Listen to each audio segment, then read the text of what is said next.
Oke, ketemu lagi di mata kuliah interaksi manusia dan komputer session 6, yaitu mengenai desain. Desain, bagaimana desain yang kita buat ini bisa memenuhi kriteria keinginan dari user sehingga dia bisa berinteraksi ya antara manusia itu sendiri sebagai pengguna dan komputer itu sendiri sebagai alat bantu mesin ya. Nah, subtopik yang akan kita bahas untuk session ini, pertama tujuan dari desain itu sendiri, cara pendekatannya ya, prinsip desain, ide dalam membuat desain ya. Nah, tujuan dari pembelajaran ini pertama dapat mengerti dan menjelaskan prinsip desain, mengerti pentingnya ide, mengetahui cara mendapatkan ide ya, dan juga proses pembuatan desain, dan juga dapat mengerti dan mampu menjelaskan tantangan dalam membuat desain, dapat menyebutkan beberapa contoh desain dalam kehidupan sehari-hari, dapat juga menyebutkan dan mampu menerapkan konsep desain ya, dalam hal ini kaitannya dengan desain grafik ya, filosofi desainnya, prinsip dari desain grafisnya, pembuatan user interface, teknik coding, tipografi, font, warna, dan desain icon. Nah, tujuan dari desain interaksi manusia dan komputer ini adalah sebenarnya adalah sebuah teknik ya, teknik yang andal untuk rancangan yang menghasilkan suatu sistem yang dapat dipakai. Isu dari IMK yang relevan di semua bagian adalah siklus hidup dari perangkat lunak ya, ini. Nah, untuk merancang antarmuka ya, hal ini sangat penting ya untuk diperhatikan. Jadi sebaiknya dan atau seharusnya ini harus didokumentasikan ya.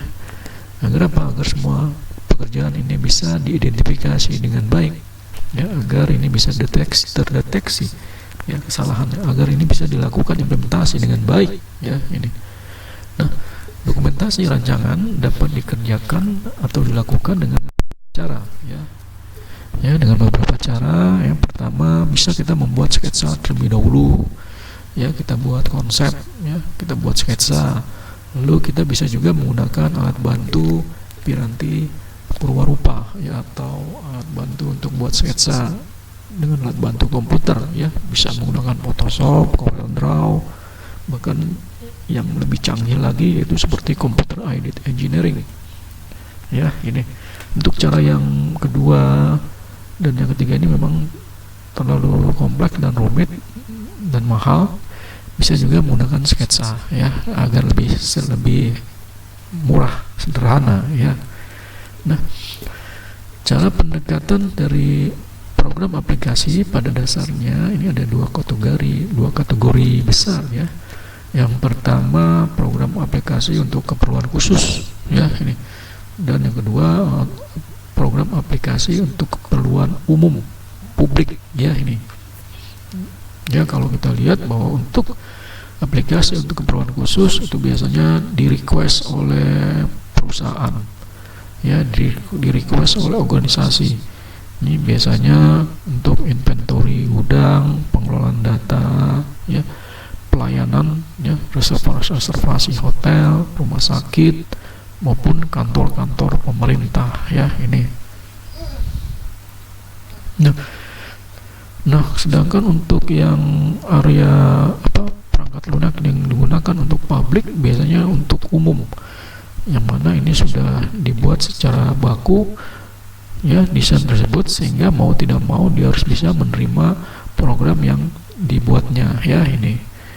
Jadi itu ya perbedaannya. Ini untuk yang software publik ya, contohnya Microsoft Office ya, itu adalah satu contoh program yang sifatnya publik, mau nggak mau kita harus menerima software tersebut apa adanya ya, tanpa kita menuntut untuk memperbaiki sana sini ya ini, karena kita membeli lisensi hampir sama semuanya dengan produk-produk atau juga permintaan yang memang ya tidak ada khusus untuk publik, tapi memang itu dibuat ya untuk umum ya ini jelas ya, sehingga mau nggak mau kita dipaksa untuk menggunakan aplikasi tersebut ya, ini dengan antarmuka yang sudah apa adanya misalkan ya itu. Jadi prinsip desain ya, ini ada model pengguna, ada bahasa perintah, ada umpan balik, ada penampil informasi ya. Model pengguna itu kaitannya dengan bagaimana model pengguna itu bisa memberikan sebuah konseptual yang baik oleh pengguna sehingga itu model tersebut nyaman ya digunakan ya, nyaman dioperasionalkan ya. Karena di sini model pengguna dapat berupa juga suatu simulasi gitu ya. Jadi sebelum program itu dibuat ya, interface itu dibuat, kita juga bisa membuat simulasinya dulu ya, agar apa? Agar mudah untuk dikenali ya, mudah untuk dilihat ya kekurangan-kekurangannya, sehingga mudah untuk diperbaiki kembali ya ini.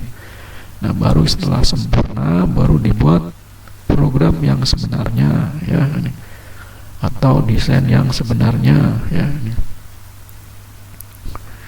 Ya, command line language yang kaitannya dengan bahasa pemrogramannya ya. Setelah desain dibuat, berarti kita harus menyesuaikan bahasa pemrograman yang cocok apa ini kira-kira dengan desain yang sudah kita tentukan ya ini. Jadi idealnya komputer kita mempunyai bahasa perintah yang alami ya, sehingga model pengguna dengan cepat dapat dioperasionalkan ya ini. Selanjutnya ada umpan balik ya. Jadi maksudnya adalah sebagai kemampuan sebuah program yang mampu membantu pengguna untuk mengoperasikan program itu sendiri ya. Jadi ada umpan balik apabila program tersebut atau aplikasi tersebut ada kesalahan, maka otomatis dia akan memberikan umpan balik ya, umpan balik bahwa ada kesalahan dalam melakukan proses kegiatan yang ada dalam sebuah sistem komputer misalnya itu. Biasanya kan kalau kita melakukan kegiatan yang kaitannya dengan input data, yang kaitannya dengan operasional yang ada di dalam sebuah komputer, itu biasanya ada, kalau kita salah dalam melakukan prosedur, otomatis ada umpan balik ya dari komputer tersebut untuk mengeluarkan sebuah peringatan ya, ada kesalahan prosedur misalkan ya. Terus tampilan informasi, jadi ini kaitannya dengan bagaimana komponen ini digunakan untuk menunjukkan suatu informasi atau program ketika pengguna melakukan suatu tindakan. Jadi di sini perancang harus menampilkan informasi ya seefektif mungkin sehingga mudah dipahami ya itu. Jadi informasi yang efektif ya, efisien dan mudah dipahami. Nah, dalam merencanakan suatu proyek aplikasi ya, jika itu tidak direncanakan, maka akan terjadi banyak kode ya dan sedikit fitur ya, banyaknya bug ya, itu banyak waktu akan dihabiskan ya di sini, kehilangan fitur. Nah, ini juga ya. Nah, bagaimana untuk memperoleh hasil yang baik? Berarti harus ada perencanaan, harus ada ide yang baik, harus ada pengumpulan kebutuhan, requirement ya dari stakeholder, requirement dari user, si pengguna ya ini. Terus juga harus ada pengujian ya. Jadi setelah aplikasi itu jadi, baru harus di-testing, diuji. Setelah diuji baru dievaluasi, apakah diperbaiki kembali, disempurnakan kembali ya itu. Baru setelah itu ditambahkan lagi fiturnya ya. Nah, dari sini kita akan bisa melihat bagaimana merencanakan suatu proyek. Untuk keperluan ini dibutuhkan suatu ide ya. Nah, ini ada beberapa tipe ide untuk memulai suatu proyek.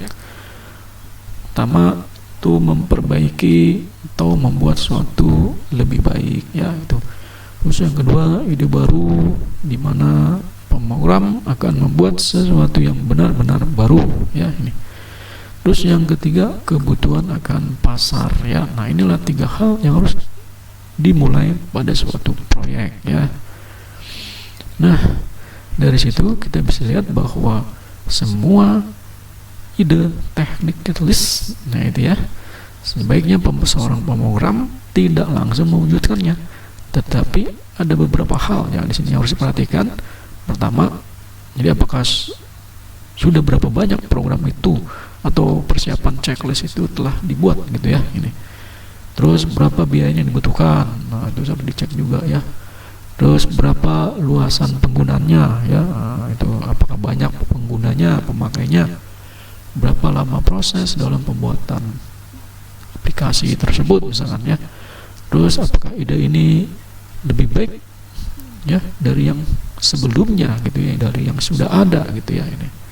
Nah, jadi jelas di sini bahwa jika sudah diputuskan untuk membuat sesuatu proyek aplikasi, tugas berikutnya adalah membuat rincian persyaratan proyek ya, yang memberikan deskripsi rincian hasil akhir tersebut ya itu.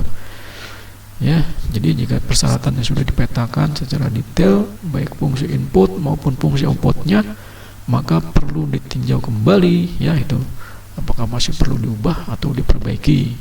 Jadi misalkan bila ternyata sudah baik, maka tiba saatnya untuk memilih bahasa pemrograman yang tepat ya untuk aplikasi tersebut. Bahasa pemrograman yang digunakan ini sangat menentukan hasil yang akan diperoleh ya. Ini